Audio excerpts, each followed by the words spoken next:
welcome to Loyalize, a podcast brought to you by D Squares about customer relationships and retention.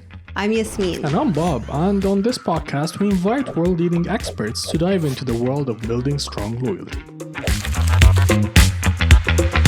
Welcome to Loyalize. Today I'm joined by Ken Hughes, the king of CX, and also refers to himself as the social science Frankenstein. Welcome, Ken. Thank you so much for being on the podcast.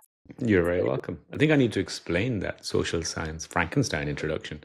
I think looking at consumer behavior and customer experience for so many years, I've found that I'm kind of made up of several parts. Like I'm part psychologist, part sociologist, part cyber behavioralist, part behavioral economist. And so all those kind of behavioral sciences fold together for me to look at the world through a social science lens, I guess. Yeah, I think that perfectly exemplifies the whole niche that is loyalty and customer experience, because it is made up of a bunch of different things. So it just shows how CX professionals really need to meet that and adapt to that. Yeah, I think so. And actually, it's one of the criticisms I would have of people who work in that loyalty or CX space is how unskilled many of us are on the behavioral sciences. So it can be a quick rabbit hole down data and insight and metrics and NPS without really understanding the nature of human connection. And that's the business that we're in. We're in the business of human connection, emotional human connection. That's what loyalty is. And so, it's one of the areas I think that need upskilling. And if you're listening to this now and you're thinking, oh, what should I do to upskill? I think reading behavioral science books, articles, YouTube videos on that area is one of the key areas where we can all upskill in terms of understanding, particularly as we head into a deeper digital immersive world, as quantum computing and AI and humanoid robotics all take over. That which becomes scarcer becomes more valuable. And, it's a law of economics. And the scarcer thing will be human empathy, human connection, human meaning, human purpose in a deeply digital world. And so I think for loyalty, as the metrics get even heavier, because we'll have access to more data, we'll be able to track more things. It's all very exciting. What we must not lose control of, our sight of, is the importance for connection. Connection is everything. Yes, I agree. And I've heard you speak about shifting from the transactional to the relational. And actually, I've heard a lot of analogies made between relationships, like romantic relationships or even familiar or friendships with customer loyalty. And I think that's very interesting. I actually wrote, I'm working on an ebook called What Romance Taught Me About Customer Loyalty. And I think there are loads of parallels to be made. And I've heard you mention some as well. There are, yeah.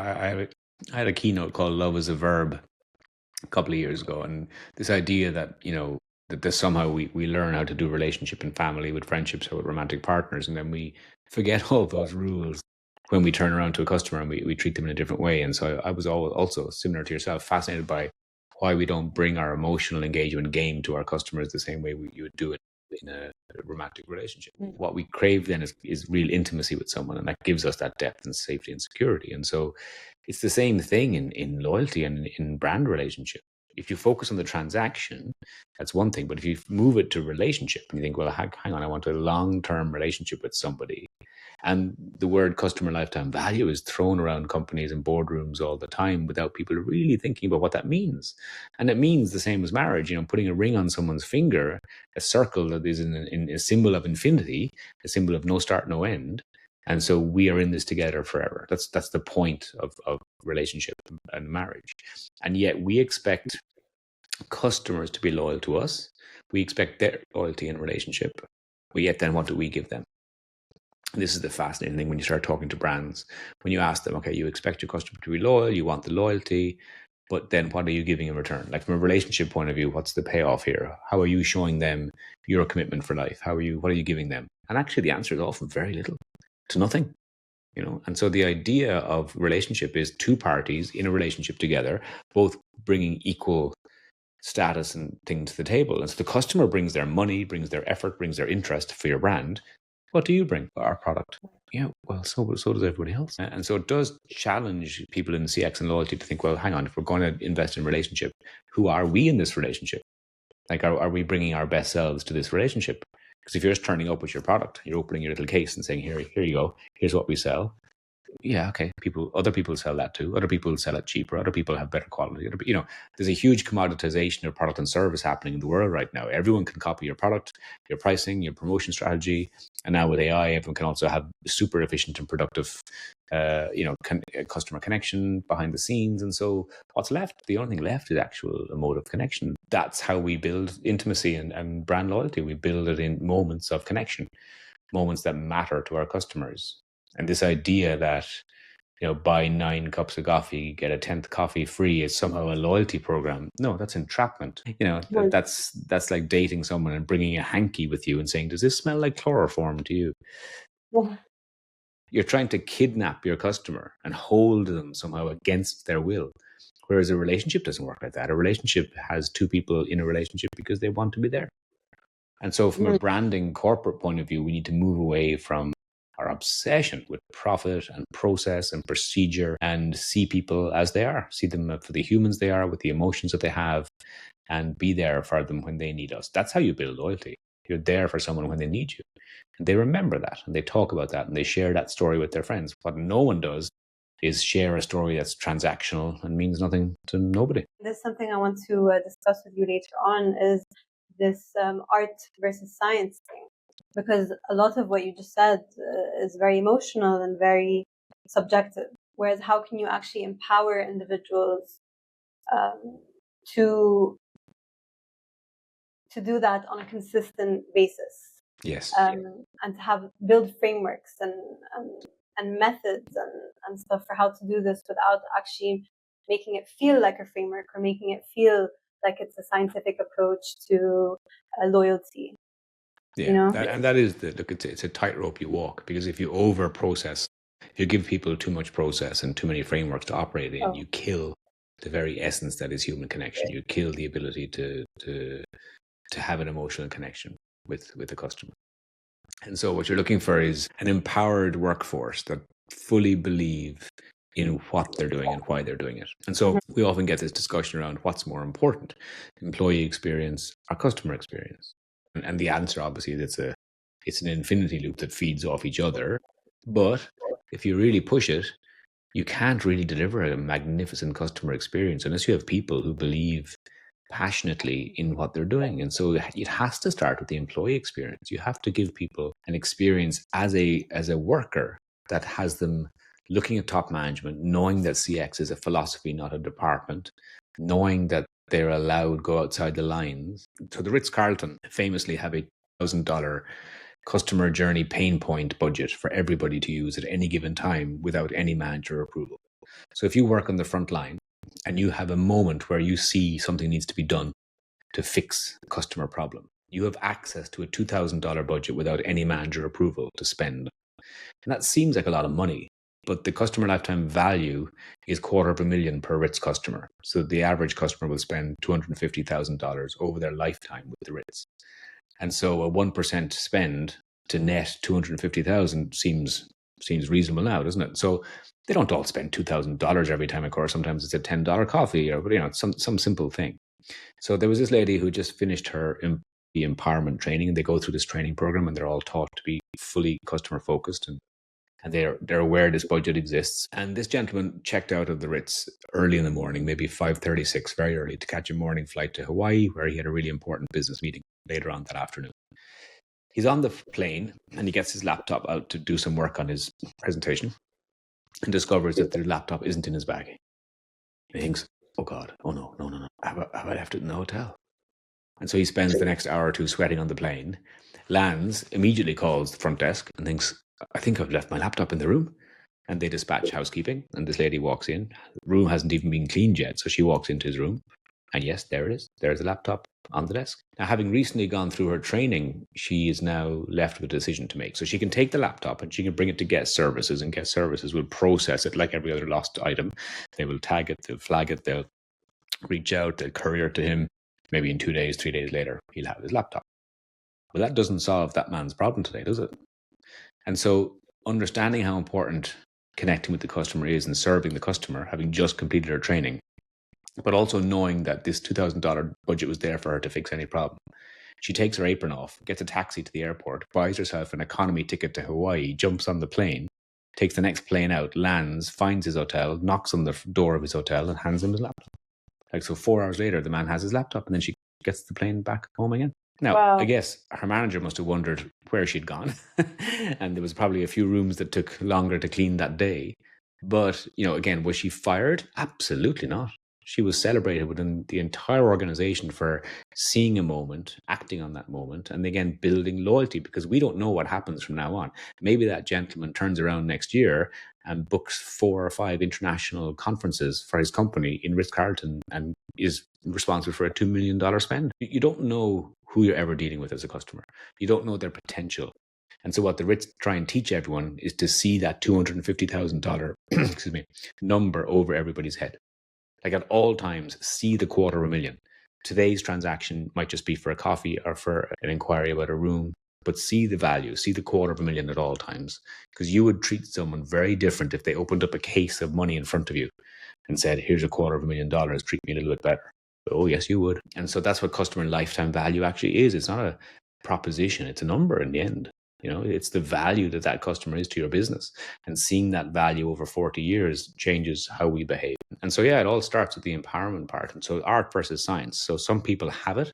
Some people have an X factor in them in terms of customer connection. And often that's what the hospitality industry are looking for, actually.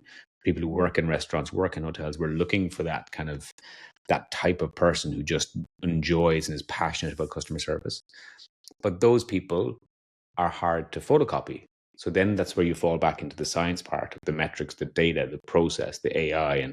And so that together with the human talent that we have and the machine data we have, putting those two things together hopefully gives us then a really good customer experience for that customer. And so it is definitely in recruitment, in customer experience, what we're shifting away from IQ towards EQ, very much so. So we're looking now for emotional intelligence in the people that we recruit.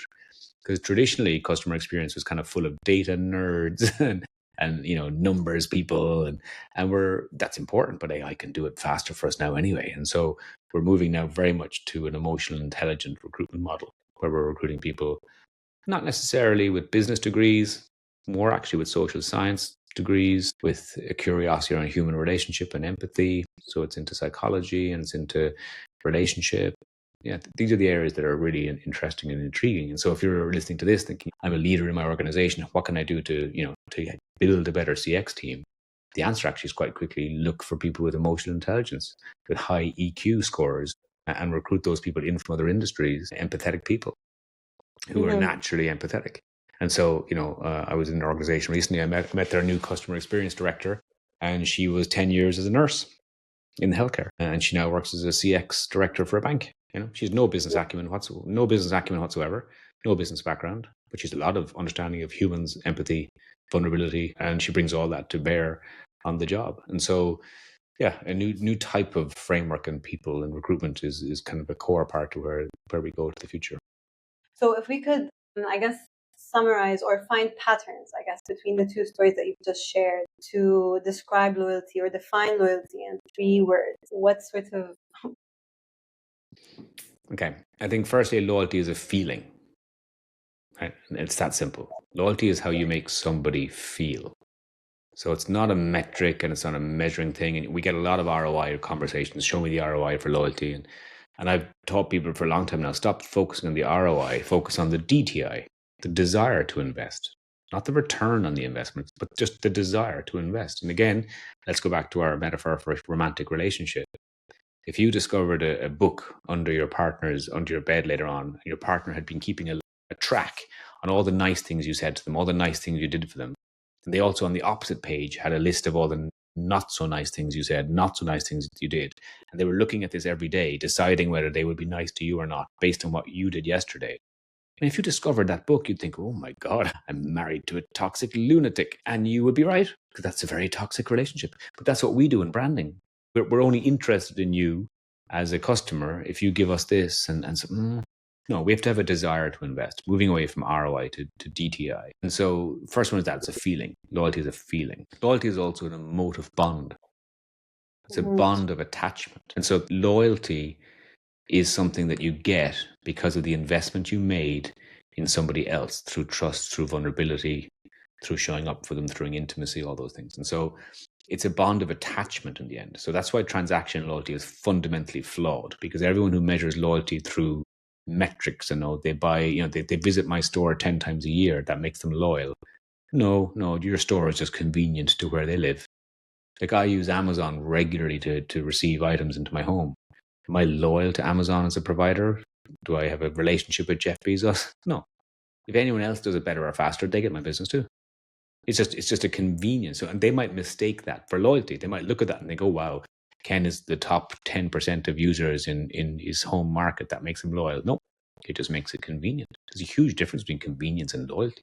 So if you look at bonds of attachment, and this really frightens insurance companies and banks, because, if I look at my bank, and you have a bank right now, I'm sure, right?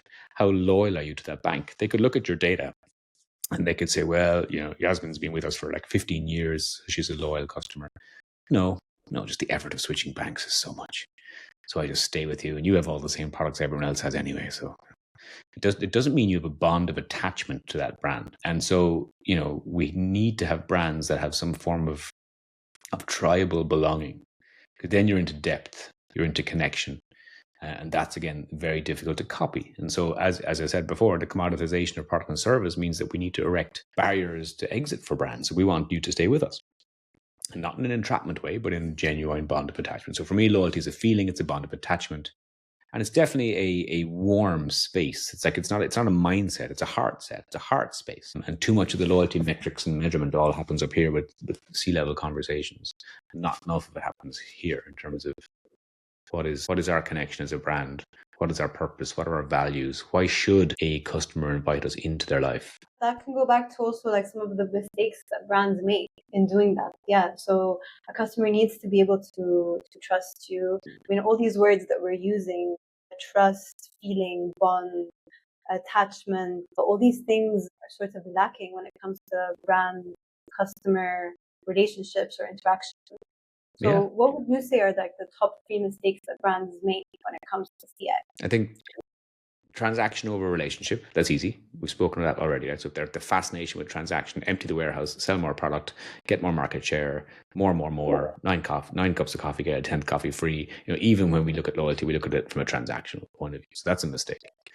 I think the second one, and we talked about this before too, is talent. So again, having the wrong people. And we probably need to recruit more people who are creative and who are curious and who are more neurodiverse, even in terms of the way they think. And those kind of people are more emotional, and it's those emotional people that we need.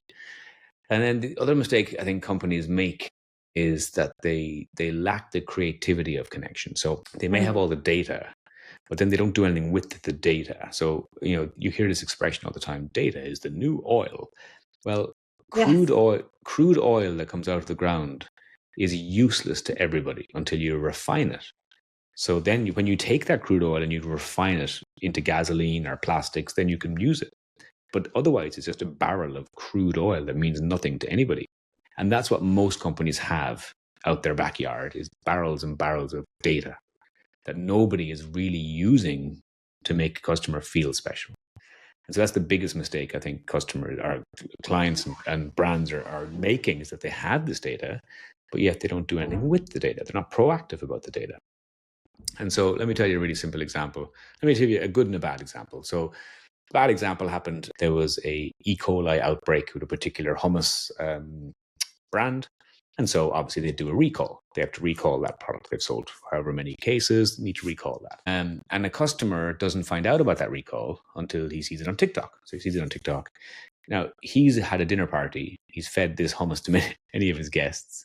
So he's wondering, I hope I didn't have a tub of that ham hummus, And he learns about it the day after on TikTok, after the dinner party, after he's fed all his guests this hummus. But he had ordered that hummus online with a delivery straight. So the supermarket in question have his data, and they know what he's ordered. They know he's ordered this particular product. But from a customer experience point of view, when they did the recall, they just do the traditional recall, which is basically put an ad in the paper, put an ad up online, put an ad up on the internet. But they had all the data. They had all the data for every single customer who had bought that item.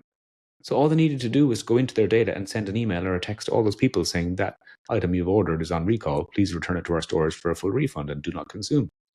But that didn't happen. So really, Shocking. So shocking and so simple. So simple because what's missing there is someone creatively in the process flow thinking, we've always done this thing, but actually now that we have all this data, we could do this thing. We could be proactive and we could reach out to customers who already bought the product. So really simple. Let me give you a more positive example, also from the UK, from a company called Octopus Energy. They're a sustainable energy company. They believe in CX as their core commodity, core difference in a commodity product. They sell electricity and gas, same as everybody else. So they differentiated themselves by being the friendly, by being the trying to create some kind of bond of attachment in your utility company. Utility companies, we don't care, but they try.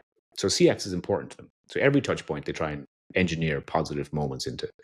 And one of the ones they were struggling with was the call center. So when you call in, traditionally, particularly for older customers who tend to still call as opposed to chatbot or type, the waiting times were about 4 to 6 minutes before you got to talk to an agent. Now, the problem with 4 to 6 minutes, it sounds like a short time, but and I know when you're on call waiting for an agent to pick up, after 15 seconds, you nearly want to kill yourself. And they're playing that awful music to you, or they're playing the music from their latest campaign ad over and over and over, and they try and upsell you stuff. Hey, Yasmin, would you like to buy our new package? No, I'd like to just talk to someone, please. So 4 to 6 minutes can be a long time. So they'd start thinking about what can we do? We can't increase the number of staff because that's at our limit, and we can't reduce the number of calls. That's at the limit. So how can we manage the waiting time a little bit? And this is the genius now of CX creativity. This is where you come back to your art versus science. There's a moment of our artistic nature here where one of the executives had read an article recently in the newspaper about nostalgia and the power of music in nostalgia. And all your listeners can Google this after the podcast.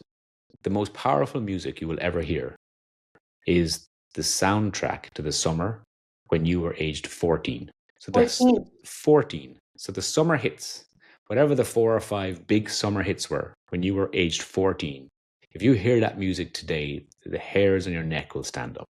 Because that was the summer of long potential possibility. It's quite powerful music. And so with that information, he brought it to the table and he said, how about this? Every time someone calls, we automatically take their phone number digitally anyway, and we match it to their account.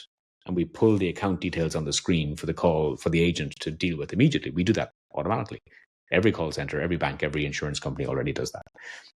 What if we go one step further? What if we take their account and then inside their account, take their date of birth and then link that date of birth to a jukebox that we've built with 120 songs. And while they're waiting now, they get the song when they were 14. Wow. And so you can have 100 people all waiting to talk to an agent, but every one of those 100 people is getting maybe a different song depending on what age they are. Now, when you think about the data system behind that, that's really, really simple. Like that's not even AI. That's basically if then. If you were born in 1984, you're getting this. If you were born in so simple. But every single person now waiting isn't waiting anymore. They're in their kitchen, singing along, feeling amazing, thinking, oh my God, do you remember this? In fact, it was so successful that as agents were answering calls, one of the most common things they got was, hey, I was listening to that. Go away. I want to keep singing. And so that's the power of that art versus science, because that idea had to be brought to the table by somebody who thought, I have an idea how we can use technology at scale to make every one of our customers feel good for an otherwise quite boring customer journey moment, waiting for the agent. And when you think about that idea was available to every bank, every insurance company, every utility company for the last 20 years also. No one had the idea. And obviously people copy it now, but it's genius. And if you take that metaphor for how can we make someone feel connected at every point of your customer journey, if you open up your customer journey, no matter what industry you're in, and look at it from the very beginning to the very end of the customer journey, and if you look for the moments where how can we make someone feel? How can we dial up the bonds of attachment? How can we make a customer smile? How can we make them laugh? How can we make them cry? If you find those moments along every point, and you keep doing that consistently, that is how you end up with tribal following, tribal fandom.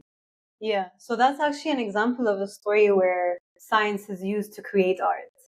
And I think I love the example. And also there's a practical tip in there for businesses who are looking to boost their CX is to think about how you want the customer to feel. How do you want your customers to feel? What's the end game here, and how to get them to that point or that feeling, which is I think is a really simple but really powerful way for business to transform their relationships with their customers. And I think also with the stories that you're sharing, there's the question of it's a common theme, right? So the question is this business or is this customer or service representative going above and beyond or not? I think that's what it comes down to, is the willingness to surprise and delight, the willingness to go the extra mile, and whether the extra mile is the extra mile or it should just be the status quo. And I think that's also a shift in mindset that needs to happen with businesses, is that going the extra mile is not an extra nice to have, that it should be the way that businesses operate. 100%. And again, let's go back to the metaphor that we've used all through this podcast. In a romantic relationship, the day you stop making an effort, the day you stop surprising your partner, is the day that relationship probably starts to crumble and die. Because it takes effort. Relationships take effort. And anyone who studies human relationship, and if you're interested in personal development and human relationship, you understand that the effort you make in the first 6 months or a year of a relationship is great because it's all fueled by chemicals and bonds of attachment. But after that, relationships take work, and it takes time. And you're supposed to sit back and think, right, what have I done for my partner this week? What can I do for them? How can I surprise them? And the surprise, I mean, the power of surprise and delight is amazing. So imagine if you open your birthday card, and inside your birthday card, your partner has written, "I love you, you're my everything, blah, blah, blah." It's nice, it makes you smile, but really it's kind of expected because it's your birthday. Whereas imagine 6 months later, you rush out the door to work, you make yourself a sandwich, you rush out to work, and at lunchtime you open up your sandwich at your desk, you're having a really busy day, busy week, and you find a little note inside your sandwich. And in between you making the sandwich and you leaving the house, your partner wrote a little note and put it in the aluminium of your sandwich. And it says the same thing as the birthday card. It says, like, "I love you, you're my everything. Can't wait to see you later tonight." How does that make you feel? It's the same words that appeared in your birthday card 6 months earlier, but now it's completely out of context. It's a surprise, there's delight, there's effort required for your partner to take the time to have that idea, execute the idea, hide it in your lunch. Now you feel a connection. You feel a bond of connection. And you do look forward to seeing your partner later on. And that's the difference with brands. When brands do things that we expect them to do, there is no bond of attachment. It's just hygiene factor. Whereas when a brand steps up and when it does something out of the ordinary and goes above our expectations, that's the moment of connection. That's where the heart is engaged, feelings are engaged, and that's how bonds of emotion and loyalty are built. Lovely. Okay, so I guess we have sort of covered this, but I wanted to ask you on a personal level, Ken, what makes you loyal to a brand? I think it always, to me, is down to personal relationship.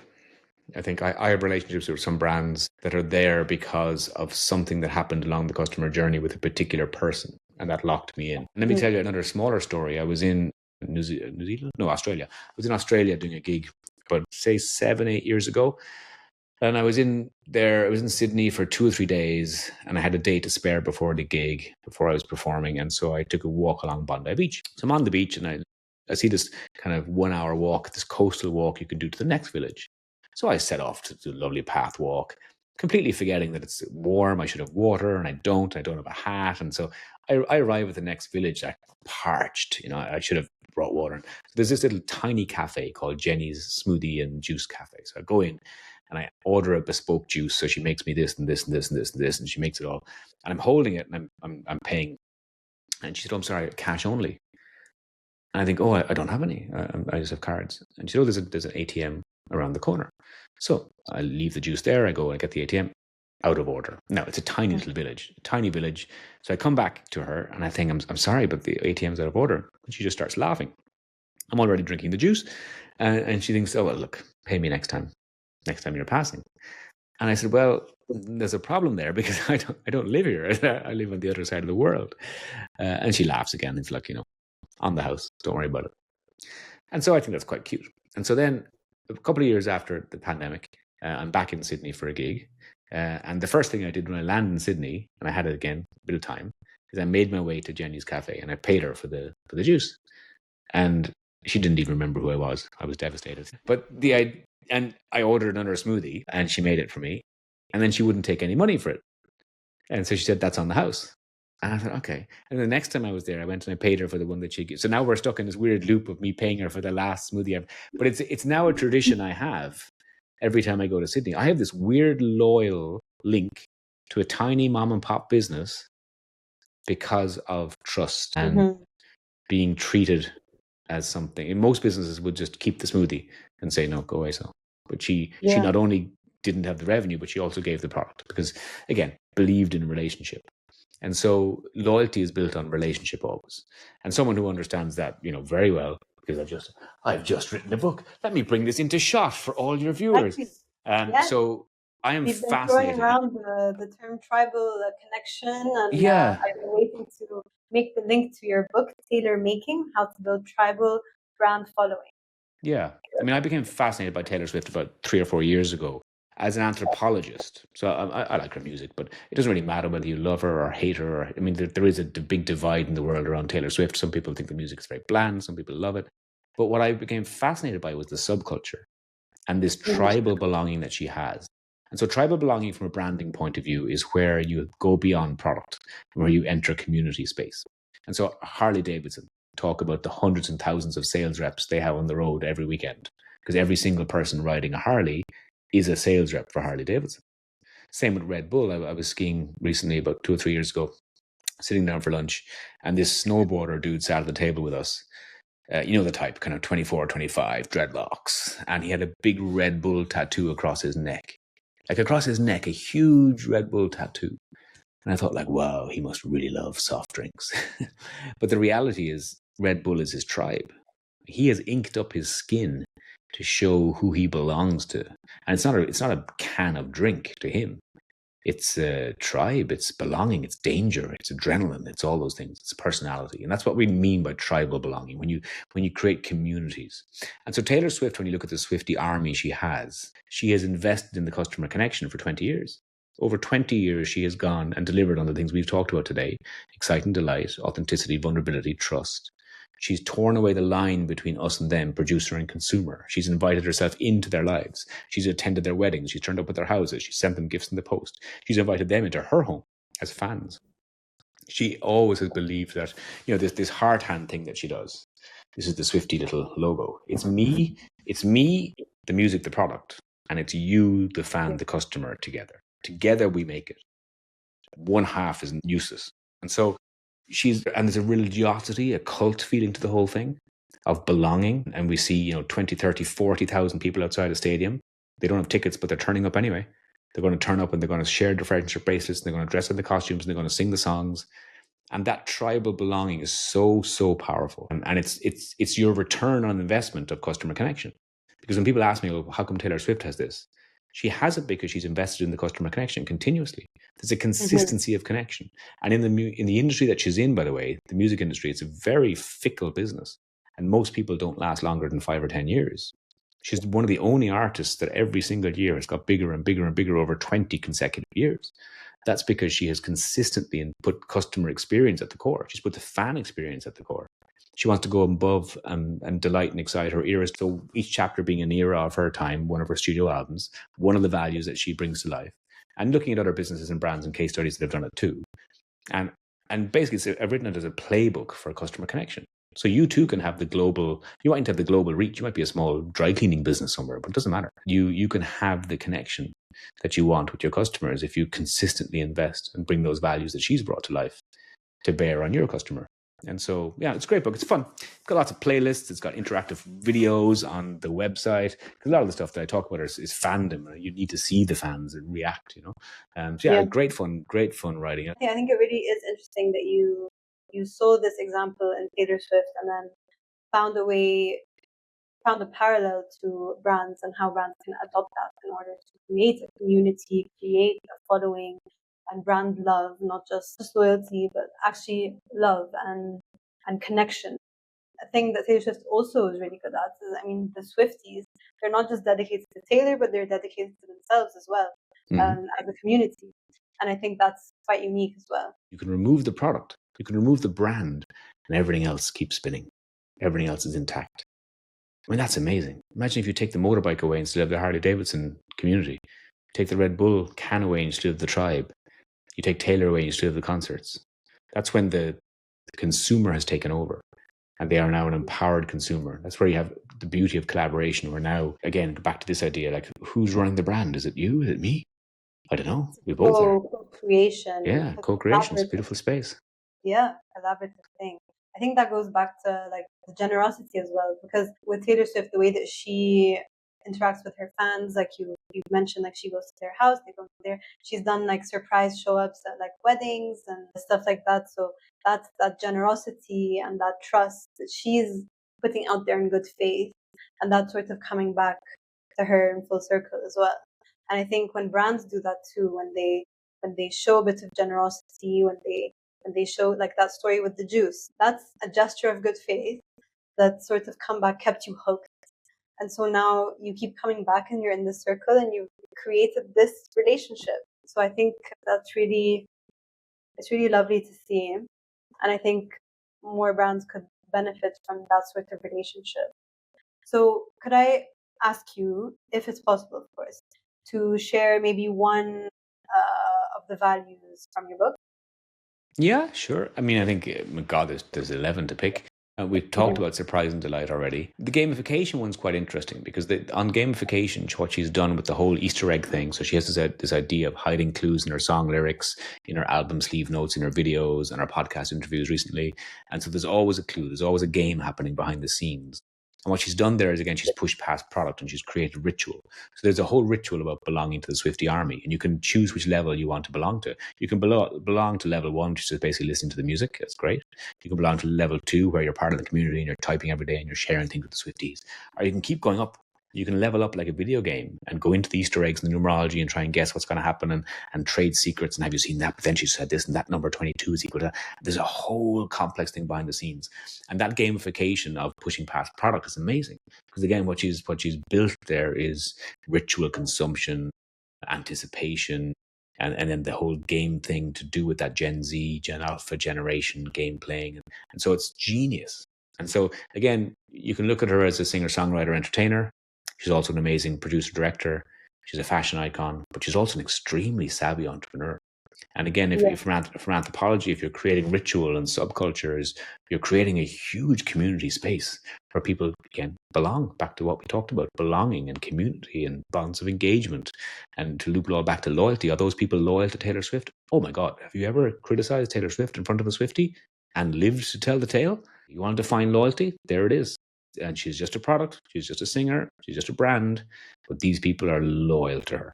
And that's your definition, emotive bonds of attachment. Lovely.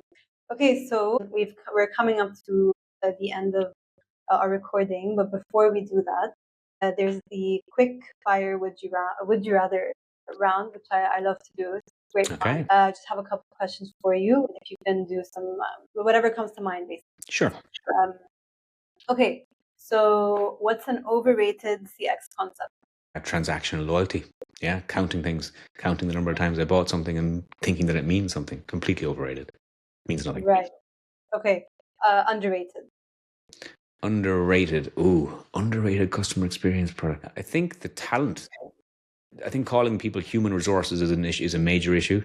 I don't like the word human resources. It makes it sound like some kind of resource you have in a box. And the talent that we have in our organizations is probably one of the most under-resourced things, underutilized things. There are people in your organization that can make amazing moments happen.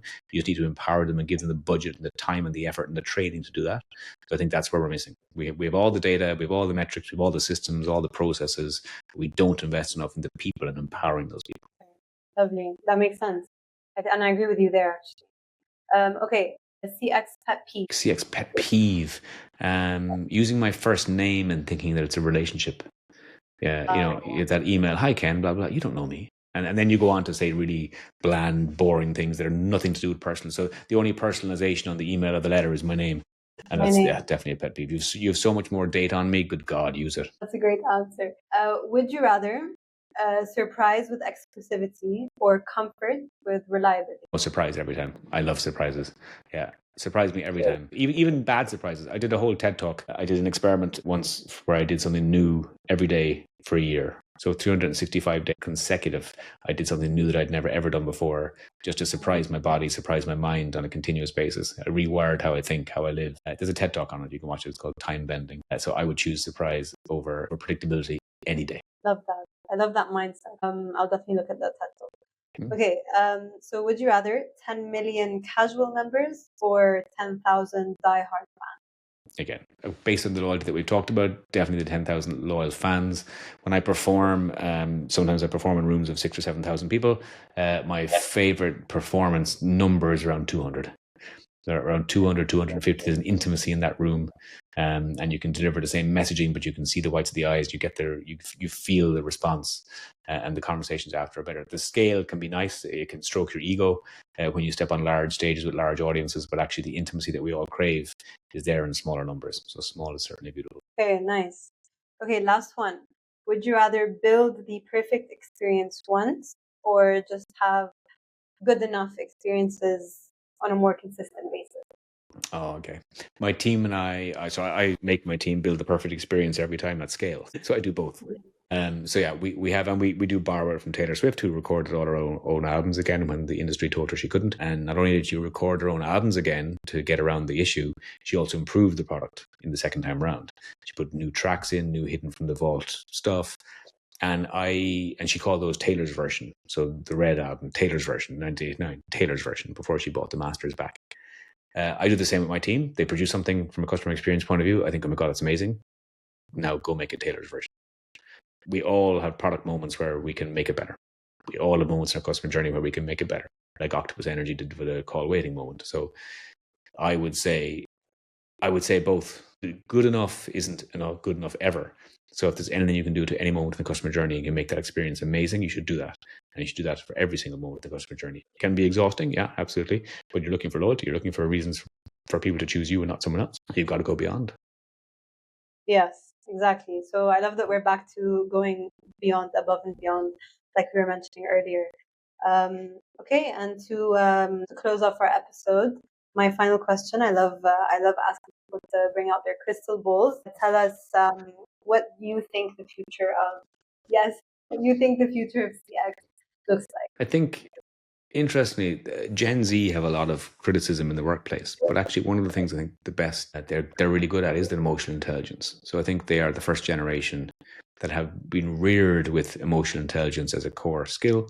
And there's a lot more conversation today around mental health and around emotions and around attachment styles and relationship. And those conversations weren't had necessarily by Gen Xers or millennials growing up, but they are being had by Gen Z. So as those Gen Z workforce enter the workplace now, they're more emotionally intelligent at their age than previous generations have been. And I think that's a good thing for customer experience. I think we're coming into a world where quantum computing is going to unleash the power of AI to a point where we don't even understand yet. And again, we're going to have really empathetic people in the workforce who can harness that data and insight and technology and then layer a human empathy and emotional intelligence on top of it and create something quite powerful. So I'm quite excited actually at the future of customer experience. I think that talent pool that's emerging is going to be quite a game changer. Great, lovely. Okay, well, thank you so much, Ken, for being on the Loyalize podcast. It's been an episode filled with stories and lovely, lovely chit chat. So, so Taylor Making How to Build Tribal Brand Following is out now on Amazon. Get your hands on it. Absolutely. So, I have kids to put through college. Buy the book. Okay. Thank you so much, Ken. You're welcome. Bye-bye.